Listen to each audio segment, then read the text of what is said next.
हो गया ना start. Okay, good morning students. तो हमने पिछली वाली क्लास में, आज की क्लास ज़्यादा देर नहीं चल पाएगी क्योंकि उसके पीछे का रीज़न ये है कि मेरी एक्चुअल में भी फ्लाइट है थोड़ी देर बाद, तो मुझे निकलना पड़ेगा, इसलिए मेरे पास टाइम है नहीं मतलब। तो हाँ, तो हमने पिछली वाली क्लास में आर्टिकल 14 में इतना कर लिया था कि रूल ऑफ लॉ, विधि का शासन क्या होता है, और विधि के शासन के 3 एलिमेंट होते हैं, जिसमें से पहले 2 एलिमेंट भारत के संविधान में लग जाते हैं, तीसरा एलिमेंट भारत के संविधान में नहीं लगता है। और हमने इसके पीछे का लॉजिक भी समझा था। अब हम पढ़ेंगे आर्टिकल 14 का अपवाद। एक अपवाद इंपॉर्टेंट है आपके लिए। अब आर्टिकल 14 का एक एक्सेप्शन है बहुत इंपॉर्टेंट। आर्टिकल 14 का एक अपवाद है और उस अपवाद है आर्टिकल 361। ठीक है। अब आर्टिकल 361 क्या कहता है? आर्टिकल 361 प्रेसिडेंट और गवर्नर को लेकर है ना। तो आर्टिकल 361 कहता है कि प्रेसिडेंट और गवर्नर के खिलाफ कोई भी आपराधिक कार्यवाही नहीं चलाई जा सकती है ना। हम प्रेसिडेंट, देखो, जब तक कोई इंसान प्रेसिडेंट या गवर्नर के पद पर है तब तक उसके खिलाफ किसी भी तरह की आपराधिक कार्यवाही, क्रिमिनल प्रोसीडिंग नहीं चलाई जा सकती है। कोई भी न्यायालय ऐसा आदेश जारी नहीं कर सकता जो राष्ट्रपति या राज्यपाल की गिरफ्तारी के लिए हो। तो ना तो इनको गिरफ्तार किया जा सकता है, ना तो इन्हें जेल में डाला जा सकता है, ना तो इनके खिलाफ कोई आपराधिक कार्यवाही चलाई जा सकती है जब तक ये लोग अपने पद पर मौजूद हैं। ठीक है। अगर राष्ट्रपति या गवर्नर कोई काम करता है तो किए गए उस काम के लिए वो किसी कोर्ट को जवाबदेह नहीं है। फिर एक और चीज, आर्टिकल 361 में यह भी कहा गया है कि प्रेसिडेंट और गवर्नर के खिलाफ सिविल प्रोसीडिंग, दीवानी कार्यवाही चला सकते हैं। फॉर एग्जाम्पल, बिजनेस को लेकर विवाद या टैक्स को लेकर विवाद, है ना, ऐसे कार्यवाही जिसमें जेल नहीं होती है, जिसमें यूजली भुगतान होता है ना। तो हम राष्ट्रपति के खिलाफ आपराधिक कार्यवाही तो नहीं चला सकते क्योंकि उनमें यूजली जेल हो जाती है और हम राष्ट्रपति को जेल में डाल नहीं सकते, ना गवर्नर को। लेकिन इनके खिलाफ ऐसी कार्यवाही चला सकते हैं जिसमें यूजली जेल नहीं होती, भुगतान होता है ना। तो ये काम केवल 2 महीने के एडवांस नोटिस देने के बाद ही होगा। 2 महीने के एडवांस नोटिस देने के बाद ही आप प्रेसिडेंट और गवर्नर के खिलाफ सिविल प्रोसीडिंग, दीवानी कार्यवाही चला सकते हैं। ठीक है। ये सब मैं लिखवा क्यों नहीं रहा हूं? क्योंकि मैं आप लोगों के पोर्टल पर एक पीडीएफ अपलोड करूंगा। उस पीडीएफ में सारे चैप्टर्स हैं जो मैं आपको पढ़ाने वाला हूं, और वो सारे चैप्टर इंग्लिश में भी लिखे अलग से और हिंदी में भी लिखे अलग से। तो आप लोग वहां से कर लेना, मैं भी फिलहाल आपको ये समझा रहा था। ठीक है ना। तो आर्टिकल 361 की जो चारों बातें हैं वो आपकी इस पीडीएफ में लिखी होगी। तो इसलिए बस मैं समझा रहा था आपको कि प्रेसिडेंट और गवर्नर के खिलाफ कोई भी आपराधिक कार्यवाही नहीं चला सकते, इनको हिरासत में नहीं रख सकते, ये अपना कोई भी ऑफिशियल काम करते हैं तो उसके लिए किसी न्यायालय को जवाबदेह नहीं है, और 2 महीने के एडवांस नोटिस के बाद इनके खिलाफ दीवानी कार्यवाही, सिविल प्रोसीडिंग चलाई जा सकती है। ठीक है।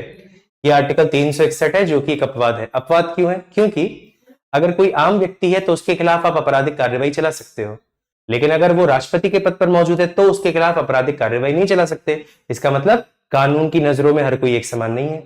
कानून राष्ट्रपति, राज्यपाल के लिए फिर अलग है और आम जनता के लिए एकदम अलग है। इसलिए हम इसे एक्सेप्शन कहते हैं, अपवाद कहते हैं। ठीक है। यही समझाना था आप लोगों को। अब आते हैं हम बच्चों आर्टिकल 15 पर। अब आर्टिकल 15 क्या है? तो आर्टिकल 15 की हेडिंग है कि कुछ आधारों पर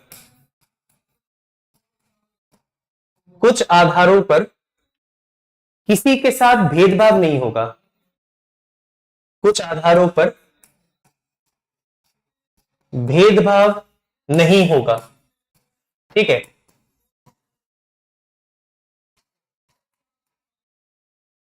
ठीक है। कुछ आधारों पर भेदभाव नहीं होगा। Prohibition of discrimination on certain grounds. Prohibition of discrimination on certain grounds, कुछ आधारों पर भेदभाव नहीं होगा।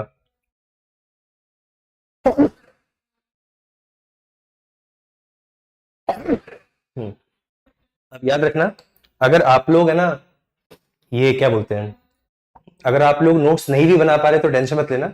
मैं एक पीडीएफ अपलोड करूंगा, उसमें सारे चैप्टर्स हैं, वो भी प्रॉपर लिखे हुए हैं, वो मैंने ही बनाई है पीडीएफ ना। वहां से आपका पूरा हो जाएगा ना, वो मैं अपलोड कर दूंगा 1 दिन के अंदर। ठीक है। तो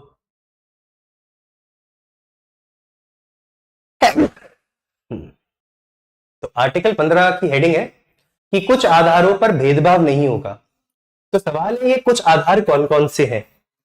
तो आर्टिकल 15 के अंदर टोटल 5 आधार हैं जिस पर किसी भी व्यक्ति के साथ भेदभाव नहीं होगा, मतलब किसी भी नागरिक के साथ भेदभाव नहीं होगा। वो आधार कौन कौन से हैं? पहला आधार है धर्म, नस्ल, जाति, लिंग, जन्म स्थान।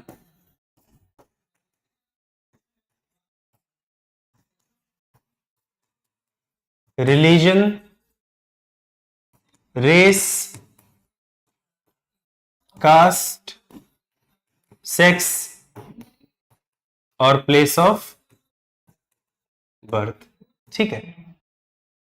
तो आर्टिकल 15 के अनुसार किसी भी नागरिक के साथ इन 5 आधारों पर भेदभाव नहीं होगा। आर्टिकल 15 कहना चाहती है कि इस देश में जो सरकार है यानी कि राज्य, वो देश के किसी भी नागरिक के साथ उसके धर्म के आधार पर भेदभाव नहीं करेगी, उसकी जाति के आधार पर भेदभाव नहीं करेगी, महिला पुरुष के बीच में भेदभाव नहीं करेगी। तो आर्टिकल 15 साफ साफ सरकार से कह रहा है कि सरकार किसी भी नागरिक के साथ इन आधारों पर किसी भी तरह का भेदभाव नहीं करेगी।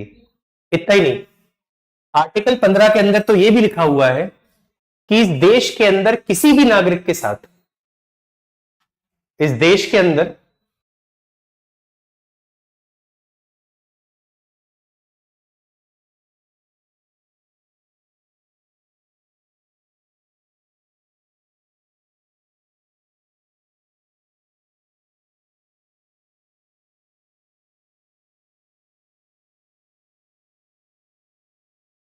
तो तो आर्टिकल 15 कहता है कि सरकार किसी भी नागरिक के साथ इन 5 आधार पर भेदभाव नहीं करेगी। ठीक है।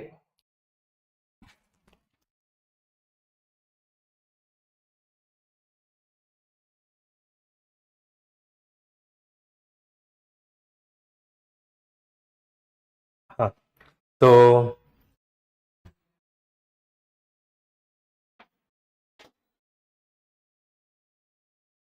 गर्म क्यों दे दिया?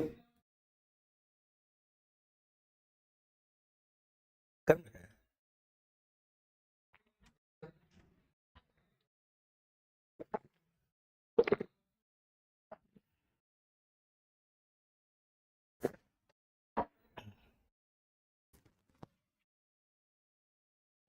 तो आर्टिकल 15 कहना चाहता है कि सरकार किसी भी नागरिक के साथ इन आधार पर भेदभाव नहीं करेगी। फिर आर्टिकल 15 यह भी कहता है कि किसी भी नागरिक के साथ किसी भी पब्लिक प्लेस, सार्वजनिक स्थान पर भेदभाव नहीं होगा। फॉर एग्जाम्पल, होटल, दुकान, रेस्टोरेंट या कोई स्नान घाट हो गया, तालाब हो गया, कुआं हो गया, सड़क हो गई, ऐसी जो जगह है जो सार्वजनिक इस्तेमाल के लिए होती है, इन जगहों पर किसी भी नागरिक के साथ कोई भी भेदभाव नहीं करेगा। ऐसा नहीं हो सकता कि ये कह दे हम कि इस सड़क पर केवल इसी जाति के लोगों को चलने का अधिकार है, या इस कुएं से इस जाति के लोग पानी नहीं पी सकते हैं, हम अपनी दुकान में सामान केवल इन्हीं धर्म के लोगों को देंगे, दूसरे धर्म के लोगों को हम सामान नहीं देंगे। आर्टिकल 15 के अनुसार किसी भी पब्लिक प्लेस, सार्वजनिक स्थान, वहां पर किसी भी नागरिक के साथ आप किसी भी तरह का भेदभाव नहीं कर सकते इन 5 आधारों पर। ना तो आप उस पर कोई पाबंदी लगा सकते हो, ना उस पर कोई शर्त लगा सकते हो। यह शर्त नहीं हो सकती कि इस सड़क पर केवल इन्हीं धर्म या इन्हीं जाति के लोगों को चलने का अधिकार है, ऐसा नहीं हो सकता है। ठीक है। तो यह है आर्टिकल 15 के पहले 2 पॉइंट। एक तरफ लिखा है सरकार किसी के साथ भेदभाव नहीं करेगी, और दूसरी तरफ लिखा है कि किसी भी नागरिक के साथ किसी पब्लिक प्लेस पर किसी भी तरह का भेदभाव नहीं होगा इन 5 आधारों पर।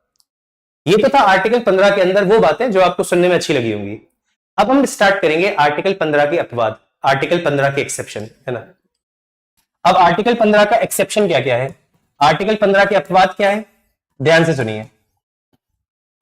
अपवाद ये है, अभी मैंने आपसे कहा कि सरकार किसी भी नागरिक के साथ भेदभाव नहीं करेगी लिंग के आधार पर, मतलब सरकार कायदे से महिला और पुरुष के बीच में भेदभाव नहीं करेगी। इसके बावजूद सरकार की ऐसी कई योजनाएं होती हैं जो केवल महिलाओं के लिए बनाई जाती हैं। फॉर एग्जाम्पल, अभी बिहार में इलेक्शन आ रहा है और आपने देखा होगा कि हर महिला के खाते में 10,000 रुपए डाल दिए गए। मध्य प्रदेश में भी यही हुआ है कि हर महिला के खाते में हर महीने इतने रुपए जाएंगे। क्यों? क्योंकि रीजन सिंपल है। आप ये नहीं कह सकते कि यहां पर तो सरकार भेदभाव कर रही है महिला पुरुष के बीच में, सिर्फ महिलाओं के खाते में ही पैसे क्यों जा रहे हैं, बाकियों के खाते में पैसे क्यों नहीं जा रहे हैं, आदमियों के खातों में पैसे क्यों नहीं गए, सिर्फ महिलाओं को आपने पैसे क्यों दिए, यानी कि सरकार भेदभाव कर रही है। तो याद रखना, माना कि आर्टिकल 15 कहता है कि सरकार महिला पुरुष के बीच में भेदभाव नहीं करेगी, लेकिन वही आर्टिकल दूसरी तरफ कहता है कि सरकार महिलाओं के लिए और बच्चों के लिए विशेष प्रावधान बना सकती है। तो मतलब अगर सरकार कल के दिन महिलाओं के लिए कुछ स्पेशल करती है,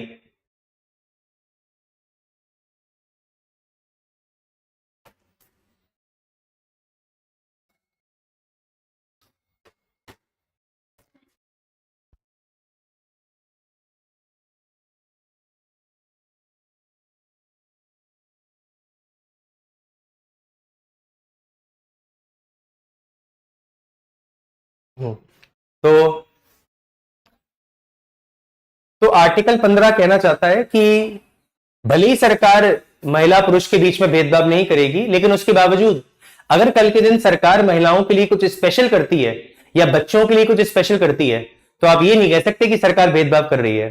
क्योंकि अगर आर्टिकल 15 एक तरफ कहता है कि सरकार महिला पुरुष के बीच में भेदभाव नहीं कर सकती है, तो वही आर्टिकल दूसरी तरफ कहता है कि सरकार महिलाओं और बच्चों के लिए विशेष प्रावधान बना सकती है। और ये विशेष प्रावधान है कि जब सरकार कोई स्कीम योजना सिर्फ महिलाओं के लिए निकालती है।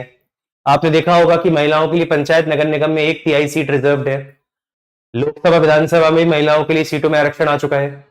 तो ये सारा का सारा क्या है, ये विशेष प्रावधान है जो सरकार देती है महिलाओं के लिए। ठीक है, तो आर्टिकल 15 एक तरफ ये कहना चाहता है कि सरकार महिलाएं और बच्चों के लिए, सरकार महिलाएं और बच्चों के लिए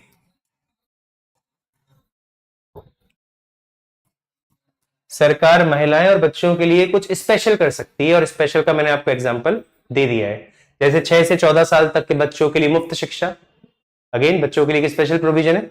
ठीक है, तो ये तो एक अपवाद है आर्टिकल 15 का, जहां पर सरकार महिलाओं के लिए स्पेशल कर सकती है, बच्चों के लिए स्पेशल कर सकती है। फिर यहीं पर लिखा हुआ है, इसी आर्टिकल में लिखा हुआ है कि सरकार SC ST, समझना, आर्टिकल 15 सरकार को इस बात की अनुमति देता है कि सरकार SC ST और OBC, हालांकि OBC नहीं लिखा, OBC की जगह जो लिखा हुआ है वो है SC BC। SC BC का मतलब क्या है, socially and educationally, socially and educationally backward classes, Hindi में से कहते हैं सामाजिक एवं शैक्षणिक रूप से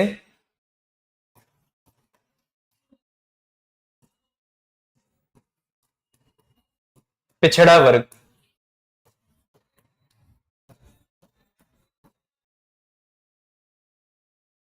अब याद रखना इस चीज को, संविधान में ओबीसी नहीं लिखा, संविधान में ओबीसी की जगह जो लिखा गया वो ये है, सामाजिक एवं शैक्षणिक रूप से पिछड़ा वर्ग, socially and educationally backward classes. कर दो। तो आर्टिकल 15 कहना चाहता है कि सरकार SC ST और ओबीसी के लिए स्पेशल कर सकती है। स्पेशल का मतलब आपने एक चीज नोटिस की होगी, जैसे मध्य प्रदेश में जो कॉलेजेस होते हैं, कॉलेजेस में सरकार SC ST और ओबीसी को स्कॉलरशिप देती है हर साल। मतलब हर साल SC ST और ओबीसी को सरकार की तरफ से कुछ राशि मिलती है, 25-30 हजार या 40 हजार जो भी होती होगी, है ना। वो क्या है, वो एक स्पेशल प्रोविजन है SC ST और ओबीसी के लिए, और इस बात की अनुमति आर्टिकल 15 सरकार को देता है। तो आप ये नहीं कह सकते कि आर्टिकल 15 में लिखा है कि सरकार जाति के आधार पर भेदभाव नहीं करेगी और सरकार दूसरी तरफ SC ST ओबीसी को पैसे दे रही है, क्योंकि वही आर्टिकल दूसरी तरफ कहता है कि सरकार SC ST ओबीसी के लिए कुछ स्पेशल कर सकती है। और स्पेशल का मतलब यही है कि आपने पैसा दे दिया, या फिर तो आपने देखा होगा कई बार एग्जाम फॉर्म की फीस नहीं देनी होती है, वो भी स्पेशल प्रोविजन है।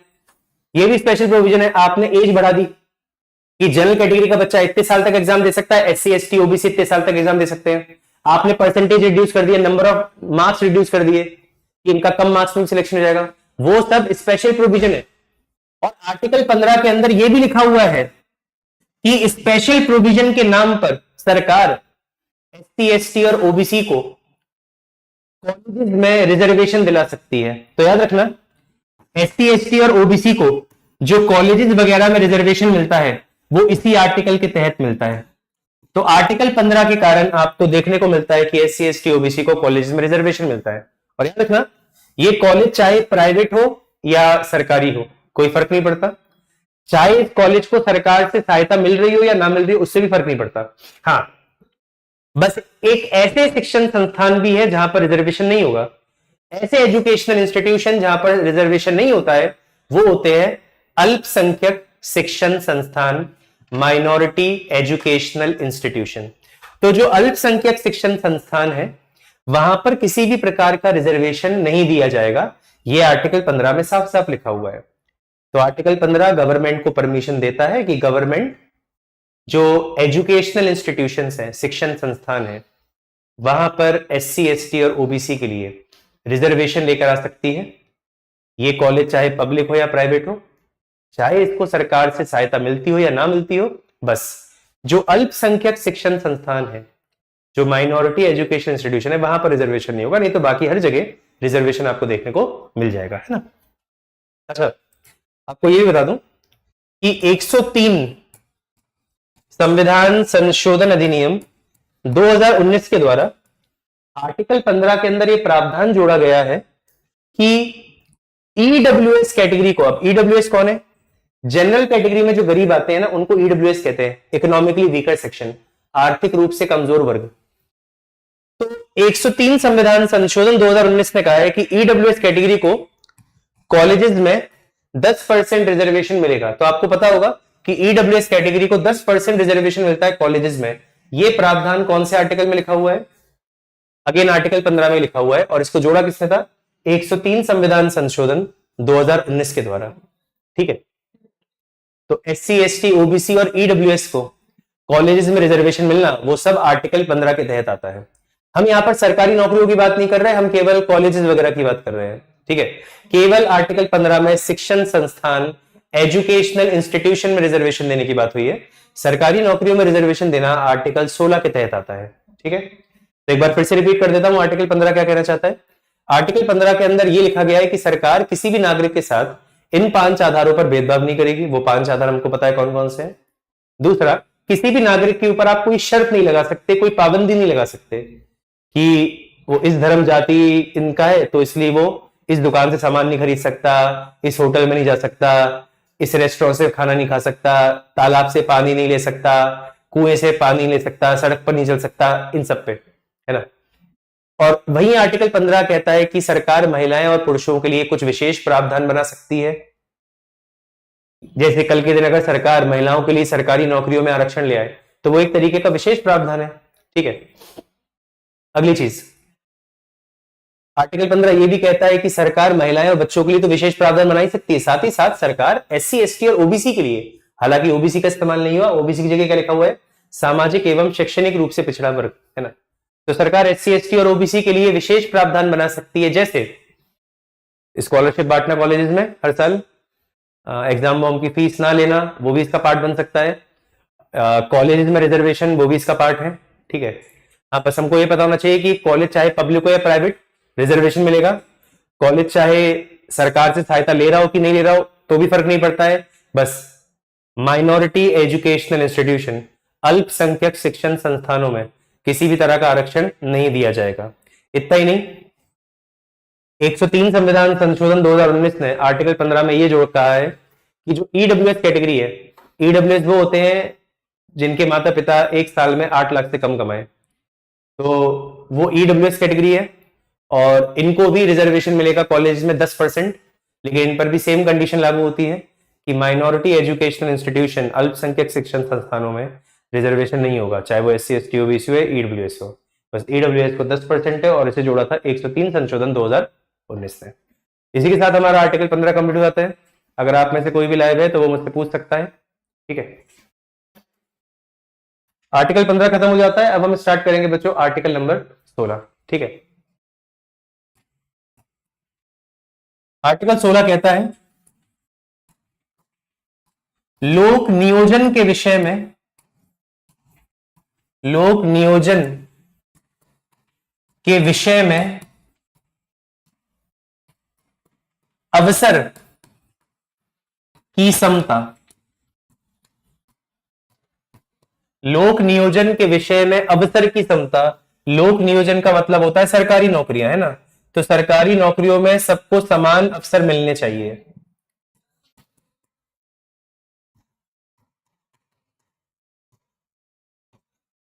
Equality of opportunity in matters of equality of opportunity in matters of public employment. In matters of public employment. तो आर्टिकल 16 बेसिकली कहना चाहता है कि जो सरकारी नौकरियां होती है वहां पर सबके साथ समानता होनी चाहिए, मतलब सरकार को कायदे से भेदभाव नहीं करना चाहिए सरकारी नौकरियों में, ठीक है। तो आर्टिकल 16 के अंदर 7 आधार हैं जिन पर कायदे से सरकार को किसी भी नागरिक के साथ भेदभाव नहीं करना है सरकारी नौकरियों में। अब ये 7 आधार कौन से हैं? ये 5 आधार तो वही है जो हमने आर्टिकल 15 में देखे थे, वही लिख लो। धर्म, नस्ल, जाति, लिंग, जन्म स्थान, फिर 2 एक्स्ट्रा है। ये तो वही आर्टिकल 15 के 5 ग्राउंड थे। 2 एक्स्ट्रा कौन से हैं? निवास यानी कि रेसिडेंस, और आखिरी है डिसेंट यानी कि वंश।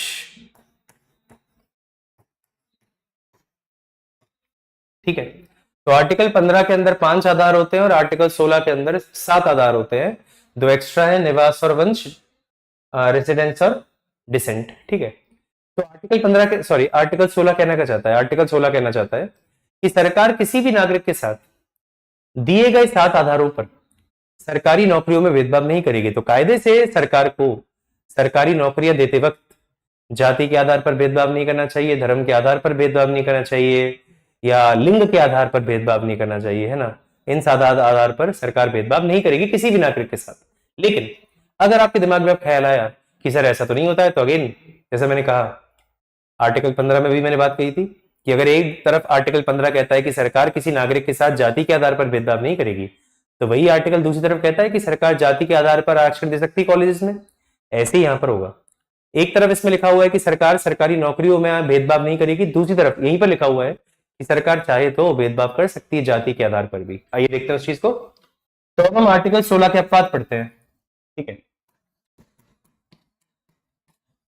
आर्टिकल 16 का जो अपवाद है उसमें से पहला अपवाद तो यह है कि केवल संसद के पास शक्ति है कि संसद निवास के आधार पर, केवल संसद के पास शक्ति है कि संसद निवास के आधार पर आरक्षण दे सकती है नौकरियों में। जैसे राज्य के भीतर कोई नौकरी है या किसी यूनियन टेरिटरी के भीतर कोई नौकरी है ना, तो केवल पार्लियामेंट के पास ये पावर है कि पार्लियामेंट निवास के आधार पर आरक्षण दे सकती है। फॉर एग्जाम्पल, कल के दिन पार्लियामेंट एक कानून बनाकर ये लिख सकती है कि जैसे मध्य प्रदेश के बारे में बताता हूं, तो कल के दिन पार्लियामेंट ऐसा कानून बना सकती है कि मध्य प्रदेश में जो नौकरियां निकलेंगी उसमें से 60% नौकरियां केवल मध्य प्रदेश के निवासियों के लिए होंगी। तो जो मध्य प्रदेश के निवासी है उनको आरक्षण मिलेगा 60% का, वो भी मध्य प्रदेश की नौकरियों में। ऐसा पार्लियामेंट कानून बना सकते हैं। इसे कहते हैं निवास के आधार पर आरक्षण।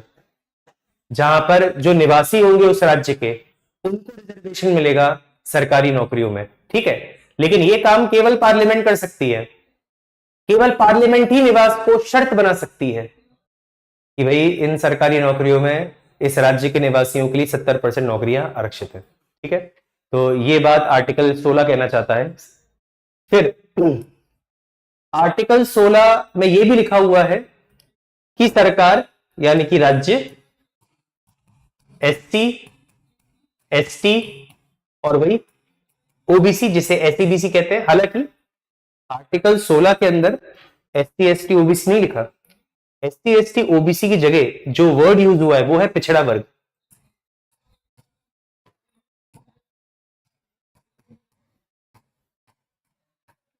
Backward classes. देखो आर्टिकल 15 के अंदर साफ साफ लिखा था एससी, एसटी और ओबीसी। लेकिन आर्टिकल 16 के अंदर एससी एसटी ओबीसी लिखा। आर्टिकल 16 कहना चाहता है कि सरकार पिछड़े वर्गों के लिए सरकारी नौकरियों में आरक्षण ला सकती है। तो सरकारी नौकरियों में पिछड़े वर्गों के लिए आरक्षण आर्टिकल 16 में आता है। और सही बात में बताऊं, आर्टिकल 16 का जो चौथा खंड है, आर्टिकल 16 का जो चौथा क्लॉज है, वो कहता है ये बात। एक्चुअल में क्या ना, आर्टिकल 16 के 6 भाग है, 16 का 1, 16 का 2, 16 का 3, 16 का 4। तो 16 का जो 4 है ना, वो कहना चाह रहा है कि सरकार पिछड़े वर्गों के लिए सरकारी नौकरियों में आरक्षण ला सकती है। ठीक है।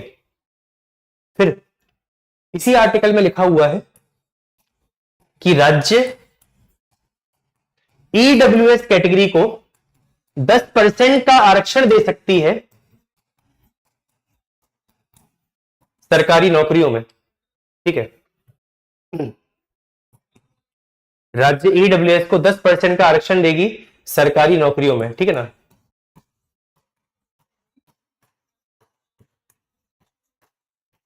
और याद रखना, इस प्रावधान को बाद में जोड़ा गया था और इसको भी जोड़ा था 103 संविधान संशोधन अधिनियम 2019 के द्वारा। ठीक है। तो आपको याद है 103 ने एक्चुअल में क्या किया, 103 ने एक तो आर्टिकल 15 में कह दिया कि ईडब्ल्यूएस को कॉलेज में रिजर्वेशन मिलेगा। फिर 103 ने आर्टिकल 16 में भी कह दिया कि ईडब्ल्यूएस को 10 पे मिलेगा सरकारी नौकरियों में। तो आर्टिकल 103 अमेंडमेंट ने, 130वें संशोधन ने एक तो आर्टिकल 15 में एक बात जोड़ दी और एक आर्टिकल 16 में एक बात जोड़ दी। बात क्या है, वही ईडब्ल्यूएस को रिजर्वेशन, बस आर्टिकल 15 में कॉलेजेस में रिजर्वेशन मिलेगा 10%, यहां पर सरकारी नौकरियों में मिलेगा 10%। ये चीज आर्टिकल 15 के अंदर, सॉरी आर्टिकल 16 के अंदर लिखी गई है। अब आर्टिकल 16 के अंदर हम यहां पर एक बहुत जरूरी चीज देखेंगे और वो है आर्टिकल 340। कहने को आर्टिकल 340 आर्टिकल 16 के अंदर तो नहीं आता, लेकिन आर्टिकल 340 के अंदर एक जरूरी बात कही गई है। आर्टिकल 340 कहता है कि राष्ट्रपति एक आयोग का गठन करेगा पता लगाने के लिए कि भारत में ओबीसी की कंडीशन क्या है। भाई भारत में ओबीसी कैसी स्थिति में जी रहे हैं, उसकी जांच करने के लिए कायदे से राष्ट्रपति को एक कमीशन बिठाना चाहिए। तो आर्टिकल 340 राष्ट्रपति से कहता है, आर्टिकल 340 राष्ट्रपति से कहता है कि राष्ट्रपति एक आयोग का गठन करे, राष्ट्रपति एक कमीशन का गठन करे और इस कमीशन का काम होगा कि यह कमीशन जांच करेगी। किस चीज की जांच करेगी? जो भारत में एसईबीसी है, याद है, वही ओबीसी, सामाजिक एवं शैक्षणिक रूप से पिछड़ा वर्ग, socially and educationally backward classes है ना। तो आर्टिकल 340 के अनुसार राष्ट्रपति एक आयोग का गठन करेगा जिसका काम होगा भारत में रह रहे ओबीसी की जांच करना, कि मतलब इनकी स्थिति क्या है। तो भारत में ओबीसी की दशा क्या है, भारत में ओबीसी की कंडीशन क्या है, उसकी जांच करने के लिए भारत का राष्ट्रपति एक कमीशन बनाएगा। इसी आर्टिकल को दिमाग में रखकर भारत के राष्ट्रपति ने 1953 में पहला पिछड़ा आयोग का गठन किया था। ठीक है ना। आर्टिकल 340 का इस्तेमाल पहली बार 1953 में हुआ था। 1953 में भारत के राष्ट्रपति ने पहला पिछड़ा आयोग का गठन किया था, मतलब फर्स्ट बैकवर्ड कमीशन। तो सबसे पहला पिछड़ा आयोग 1953 में बना था आर्टिकल 340 के तहत, और इसने अपनी रिपोर्ट, इस आयोग ने अपनी रिपोर्ट 1955 में पेश की थी। इस आयोग ने अपनी रिपोर्ट 1955 में पेश की थी और इस आयोग के अध्यक्ष थे, इस आयोग के चेयरमैन कौन थे? इस आयोग के अध्यक्ष थे काका कालेलकर, काका कालेलकर है ना। और इस आयोग ने अपनी रिपोर्ट 1955 में दी और इनकी रिपोर्ट पर कोई ठोस कदम नहीं उठाया गया, इसलिए हमें रिपोर्ट पढ़नी भी नहीं है ज्यादा, है ना। तो 1953 में पहला पिछड़ा आयोग बना। पहला पिछड़ा आयोग कौन से आर्टिकल के तहत बना? आर्टिकल 340 के तहत बना। ठीक है। फिर 1979 में भारत के राष्ट्रपति ने फिर से आर्टिकल 340 का इस्तेमाल किया और गठित किया दूसरा पिछड़ा आयोग, सेकेंड बैकवर्ड कमीशन, जिसके अध्यक्ष थे बीपी मंडल। इसी कारण से हम इसे मंडल आयोग के नाम से जानते हैं। इसलिए हम इसे मंडल कमीशन के नाम से बुलाते हैं, है ना। तो दूसरा पिछड़ा आयोग मंडल कमीशन के नाम से जाना जाता है। यह कमीशन किस सरकार के दौरान बनाया गया था? जब केंद्र में जनता सरकार थी, मोरारजी देसाई की सरकार थी, तब दूसरे पिछड़े आयोग का गठन हुआ था।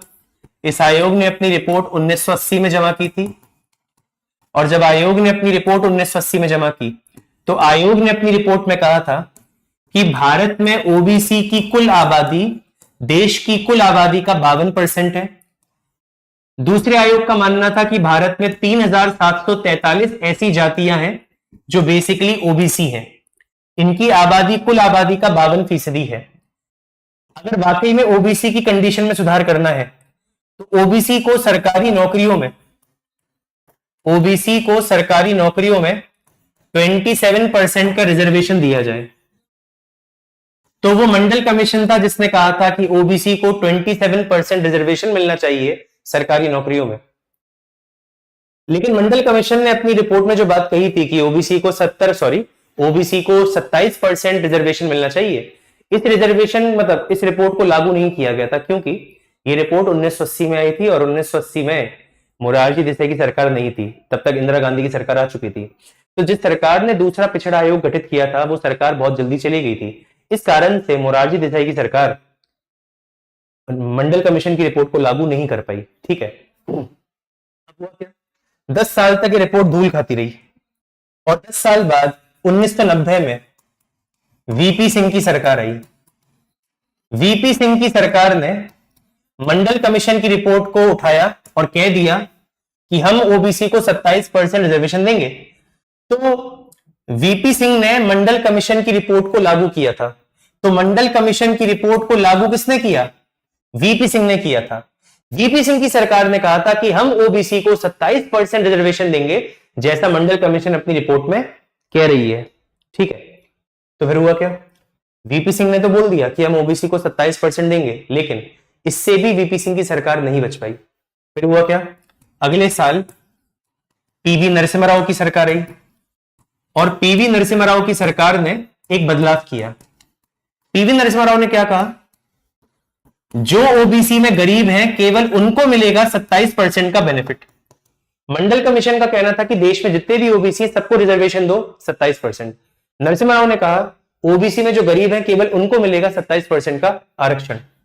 इतना ही नहीं, नरसिम्हा राव ने एक और बात कही। नरसिम्हा राव ने कहा कि जो जनरल कैटेगरी है उसमें जो गरीब हैं उनको भी मिलेगा रिजर्वेशन, लेकिन 10%। तो मंडल कमीशन तो नरसिम्हा राव ने दो बदलाव किए। पहला बदलाव, ओबीसी में जो गरीब है केवल उनको मिलेगा 27% का लाभ। दूसरा, जनरल कैटेगरी में जो गरीब है उनको भी मिलना चाहिए रिजर्वेशन सरकारी नौकरियों में, वो भी 10%। अब हुआ क्या? नरसिम्हा राव ने बात बोल तो दी। तो ये सब बातें ना, ये रिजर्वेशन वो सब, ये सब सुप्रीम कोर्ट में चुनौती के लिए चले गया और सुप्रीम कोर्ट में केस गया। केस का नाम था इंदिरा साहनी केस। इंदिरा साहनी केस 1992।